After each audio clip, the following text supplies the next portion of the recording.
Hello everyone, আসসালামু আলাইকুম। আমরা কিন্তু প্রত্যেক সময় প্লে স্টোর থেকে অনেক অ্যাপস আপডেট দিয়ে থাকি বা ডাউনলোড করে থাকি, কিন্তু কখন কি আপনারা প্লে স্টোরটি আপডেট দিয়েছেন?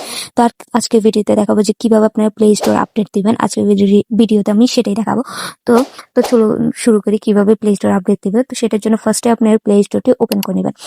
প্লে স্টোরটি ওপেন করে নেওয়ার উপরে যে প্রোফাইলের ছবি দেখতে পাচ্ছেন, এই প্রোফাইলের ছবি বা লোগোর উপরে ক্লিক করবেন। ক্লিক করবে একটু নিচের দিকে স্ক্রল করলে এখানে একটা অপশন দেখতে পাবে, সেটা হচ্ছে সেটিংস নামে।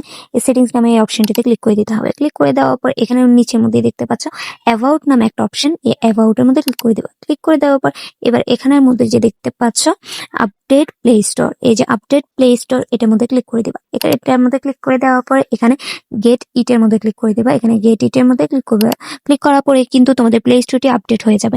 তো এভাবে করে কিন্তু তোমাদের প্লে স্টোরটি আপডেট দিবে। তাহলে নতুন যে ভার্সন গুলো আছে, নতুন যে সেটিংস গুলো আছে, সেগুলো তোমাদের প্লে স্টোরে যুক্ত হবে, কিংবা প্লে স্টোর আপডেট হওয়ার কারণে তোমাদের অনেকগুলো সেটিংস কিন্তু নতুন করে যুক্ত হবে।